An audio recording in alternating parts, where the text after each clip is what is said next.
the Gap. Episode 12, Part 1. Through the Eyes of Our Loved Ones. Forgiving the past without living in it. I have to forgive you, and I have to forgive myself. Welcome back to Bridging the Gap, understanding both sides. One goal, healing. I'm Christina Fox. Today we're talking about forgiveness. And this may be one of the hardest conversations we've had. Because when addiction has affected a family for years, there's a lot to forgive. Things that were said, things that were done, things that should have been done and weren't.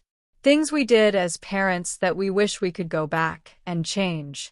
Things our children experienced that maybe we didn't understand at the time. And then, everything addiction added on top of it.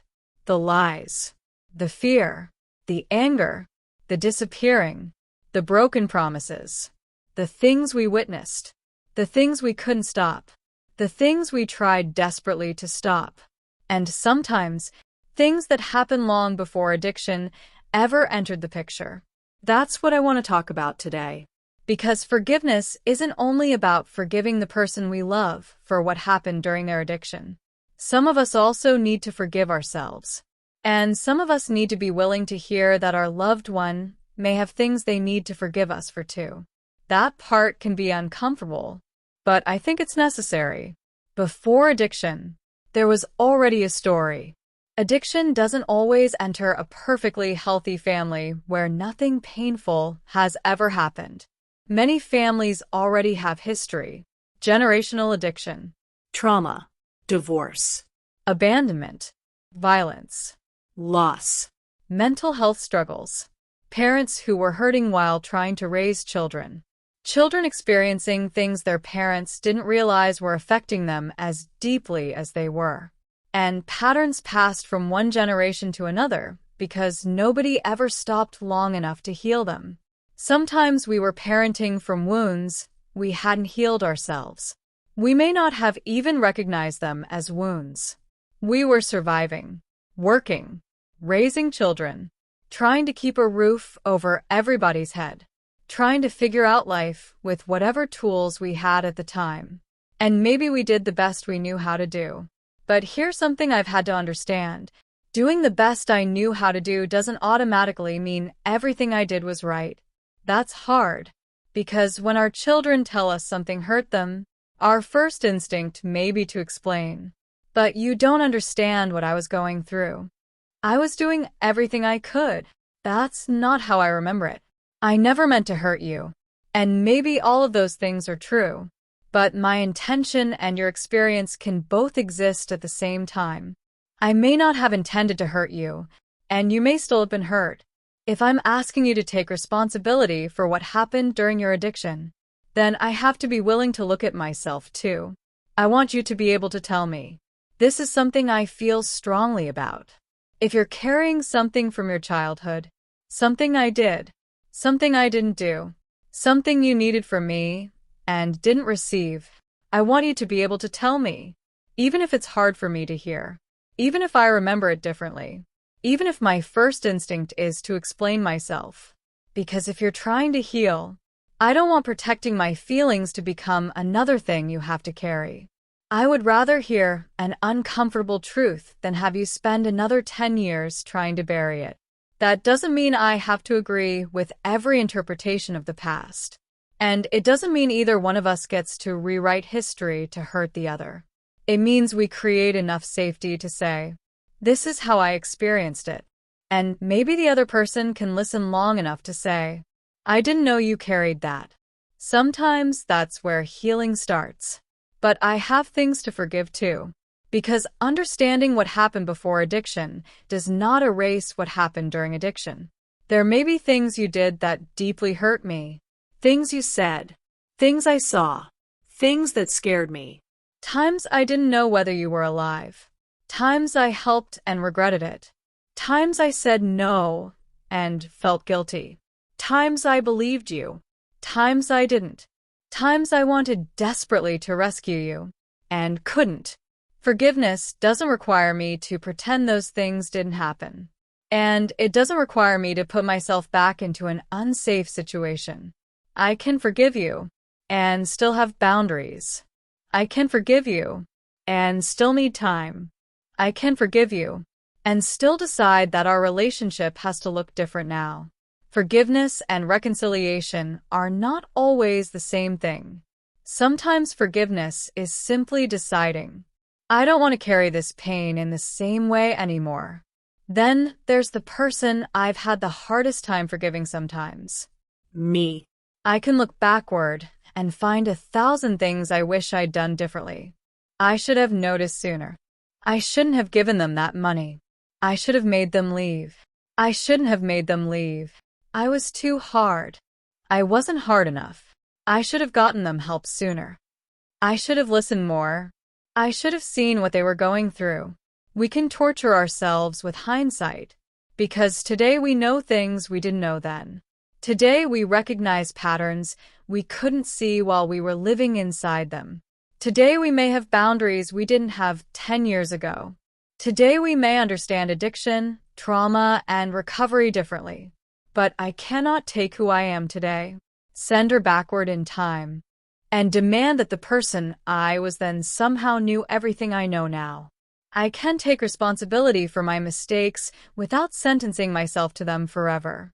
If I owe an apology, I can apologize. If I need to change something, I can change it. If there's something I can repair, I can try to repair it. And if I need help processing something I can't work through on my own, I can get help too. Counseling isn't only for the person recovering from addiction.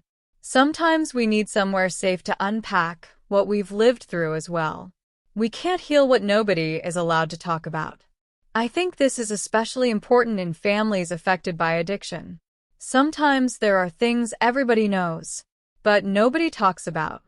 Old addictions, old abuse, family violence, abandonment, Deaths. secrets, things from childhood, things passed from one generation to another, and everybody learns to walk around them. Then another generation starts struggling, and we act like the story began with them. Sometimes it didn't. That doesn't mean we blame previous generations for every choice we make today. It means we become curious enough to ask, what have we been carrying? Where did this pattern begin? What happened that nobody ever healed from?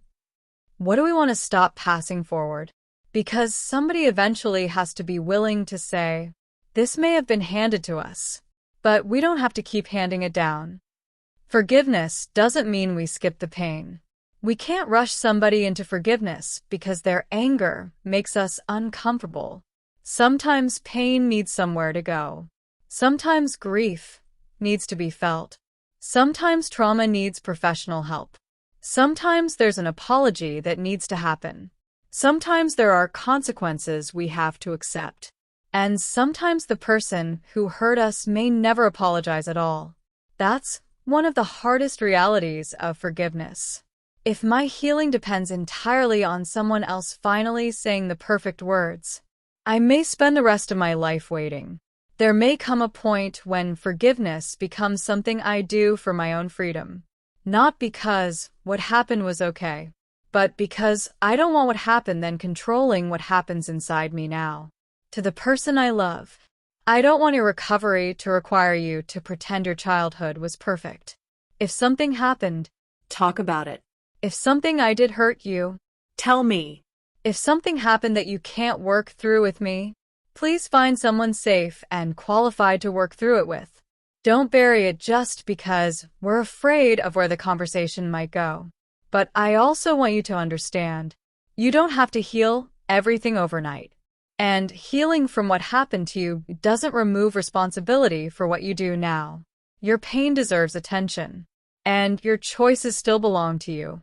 Both are true, just like my mistakes belong to me, and my healing belongs to me. Maybe that's how we finally move forward. Not by pretending the past didn't happen. Not by dragging it into every conversation for the rest of our lives either. We look at it. We talk about it. We take responsibility for what belongs to us. We get help with what we can't carry alone. We apologize where apologies are owed. We make changes where changes are needed. We forgive where we're able.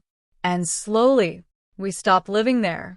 Because the past can explain pieces of who we became.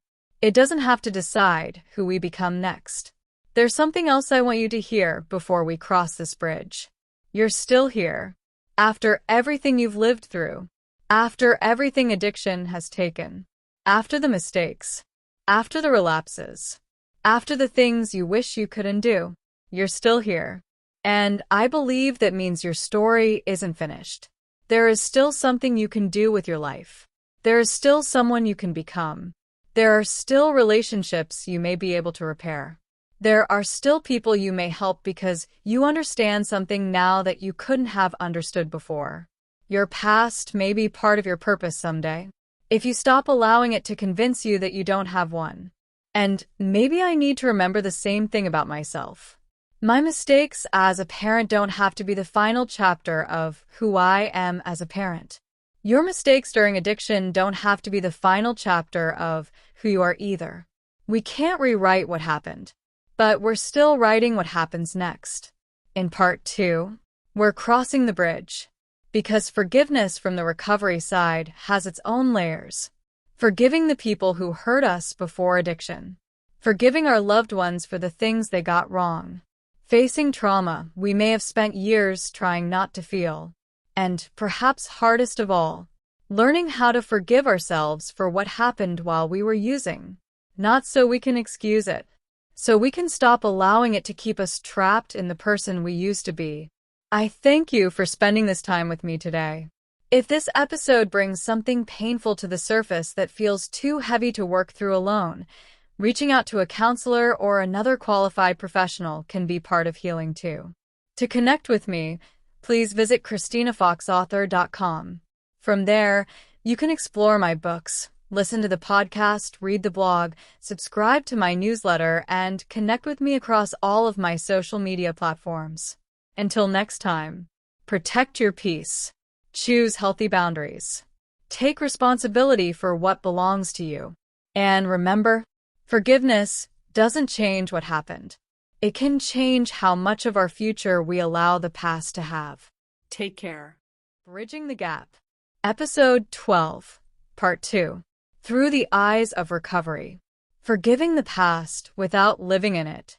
I have to forgive you, and I have to forgive myself. Welcome back to Bridging the Gap. Understanding both sides. One goal, healing. I'm Christina Fox. In Part 1, we talked about forgiveness through the eyes of our loved ones. The mistakes they made. The things they wish they had done differently. The things addiction put them through. And the guilt they may still carry today. Now, let's cross the bridge. Because forgiveness can be incredibly complicated from this side too. Especially when some of the pain we're carrying started long before we ever picked up a drink or a drug. And then addiction gave us even more things to heal from. Things that happened to us. Things we witnessed. Things we lost. And things we did ourselves. Recovery may get the substance out of our body, but it doesn't automatically remove everything we were trying to escape from. Eventually, we have to decide what we're going to do with all of that. Sometimes the story started long before the addiction. For some of us, there was already pain. Maybe childhood wasn't safe. Maybe there was addiction in our home before addiction ever became part of our own story. Maybe there was abuse, violence, neglect, abandonment, divorce, loss. A parent who was struggling themselves. Things we saw that children shouldn't have had to see. Things we experienced that we didn't know how to explain. Or maybe nothing looked terribly wrong from the outside, but there were things happening inside of us that nobody knew about. We learned how to survive it. Sometimes by becoming angry. Sometimes by becoming quiet. Sometimes by becoming the funny one. The tough one. The one who didn't need anybody. Sometimes we buried it so deeply that even we stopped realizing it was there. Then we discovered something that made us feel different. Something that quieted our mind. Numbed the pain. Made us forget. Made us feel confident. Helped us sleep. Helped us escape. And for a while, it worked. until it didn't. Getting clean doesn't automatically heal what we were running from. This is important. We can stop using and still be carrying the same pain underneath. The substance may have been one of the ways we learned to cope with it. So when the substance is gone, sometimes the feelings come back. And now we have to learn what to do with them. That's why recovery can involve much more than simply not using. Some things may need counseling. Some trauma may need to be worked through with someone trained to help us process it safely. Some things may take time before we're even ready to talk about them. And that's okay. But pretending something didn't happen doesn't necessarily make it disappear. Sometimes we have to stop asking, "How do I forget this?" and start asking, "How do I heal from this?" Those are two completely different questions. And sometimes, the people we love are part of what hurt us. This is where things can get uncomfortable. Because maybe we love our parents. Maybe we know they love us. Maybe today, we understand things about their lives that we couldn't understand as children. And there may still be things they did that hurt us. Both can be true. I can understand that my mother or father was struggling, and still acknowledge what their struggle did to me. I can understand that they didn't have the tools they have today, and still wish they had done something differently. I can know they loved me, and still have something I need to heal from. Understanding someone's story doesn't erase ours. And forgiveness doesn't require us to pretend something didn't hurt. Sometimes healing requires us to finally say, "This happened to me. This affected me. I needed something from you that I didn't get. I've been angry about this for years." And if we have a loved one who is willing to hear us, maybe we finally have that conversation. Not to punish them, not to make them carry our recovery, but because there are things we may need to say out loud before we can begin putting them down. But we have to be careful here too. Our past can explain us. It cannot become permission for everything we do today. I can say, "This happened to me," without saying, "Therefore nothing I did afterward is my responsibility." That's where recovery requires honesty. Maybe I was hurt, and then I hurt other people. Maybe someone failed me, and later I failed somebody else. Maybe I was abandoned, and then addiction made me unavailable to my own children. Maybe people lied to me, and eventually I became the one lying. That's painful to admit. But healing doesn't ask us to choose between being someone who is hurt and someone who caused hurt. Sometimes we've been both. And if I'm going to heal, I have to be willing to look at both. Then addiction created trauma of its own. This part matters too, because not everything we're carrying happened before addiction. There may be things that happened while we were living in it. Violence, assault, homelessness, Jail. overdoses, people we watched die, friends we lost, things we did to survive, things done to us when we were vulnerable, relationships that became dangerous, children we were separated from, places we've been that we don't want to remember, and moments we still replay when everything gets quiet. Getting sober doesn't erase those experiences. Sometimes recovery is the first time we've actually been still enough to feel them, and that can be overwhelming. That's another reason we don't have to do all of this alone. There is no weakness in getting professional help with something that's bigger than what we know how to process ourselves. Sometimes asking for help is exactly what taking responsibility for our healing looks like. And then comes forgiving ourselves.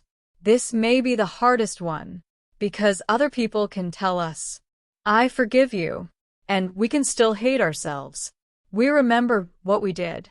We remember the money, the lies, the people we scared, the things we stole, the promises we broke, the children we weren't there for, the birthdays we missed, the relationships we damaged, the opportunities we threw away. Maybe there are things we said that we would give anything to take back. Maybe there are things we did that we still can't believe we were capable of doing. And now that our mind is clearer, we have to live with knowing it happened. That's where some of us get stuck. We think forgiving ourselves means letting ourselves off the hook. It doesn't. Forgiving myself doesn't mean it doesn't matter.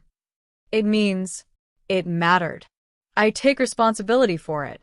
And I am not going to spend the rest of my life becoming nothing more than the worst thing I've ever done. I can't punish myself into becoming a better person. I can take responsibility. I can make amends where appropriate. I can apologize without demanding forgiveness. I can repair what I'm able to repair. I can accept that some things cannot be repaired. I can live differently today. But destroying myself doesn't undo what happened. Relapsing because I hate myself doesn't help the people I've hurt. Giving up on my life doesn't rewrite yesterday. If I truly regret the pain I've caused, then maybe one of the most meaningful things I can do is become someone who stops creating more of it. Let the way I live now become part of my amends. Let my honesty become part of it. Let my consistency become part of it. Let showing up become part of it. Let breaking the cycle become part of it. Maybe I can't change what my children experience then, but I can change what they experience from me now. Maybe I can't give somebody their old relationship back, but I can show up differently in the relationship we have today. Maybe I can undo yesterday, but I don't have to repeat it tomorrow. Forgiveness may not look the way we imagined. There may be people we forgive and reconnect with. There may be people we forgive and never speak to again. There may be people who forgive us, but don't want a relationship with us anymore. And we have to respect that. Our recovery does not require anyone else to reconcile with us. Just like our healing doesn't require us to return to relationships that aren't safe for us. Forgiveness can happen with boundaries. Forgiveness can happen from a distance. And sometimes forgiveness may simply mean, I'm no longer allowing what happened between us to control the rest of my life. That can be enough. To our loved ones, if we're finally ready to talk about something from our past, please understand how difficult that conversation may be for us. We may not say it perfectly. We may remember something differently than you do. We may have carried something for years that you didn't even know affected us. If the relationship is healthy enough for that conversation, please listen before defending. You don't necessarily have to agree with every detail to hear our pain. Sometimes we need what you're asking from us too. Accountability, Honesty. an apology when one is owed, and room to heal. But those of us in recovery have a responsibility here too. We cannot use our childhood as a weapon every time someone holds us accountable. We cannot make our loved ones responsible for keeping us sober. And we cannot demand that someone heal on our timeline. We each have work that belongs to us. Maybe this is where the cycle finally changes. Because addiction in a family may not have started with us. Maybe we're looking at patterns that have traveled through generations.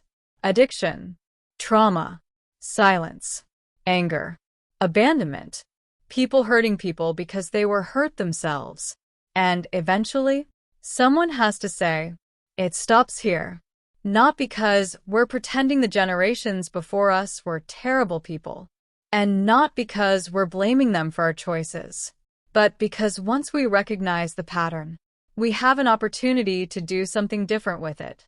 Maybe that's part of our purpose. Maybe everything we've survived doesn't have to end as nothing more than pain.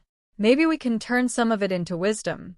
Maybe we become the parent who apologizes, the person who goes to counseling, the person who talks about what everybody else kept secret, the person who gets sober, the person who stops the violence, the person who learns how to communicate differently, the person who finally says, I'm not handing this to the next generation.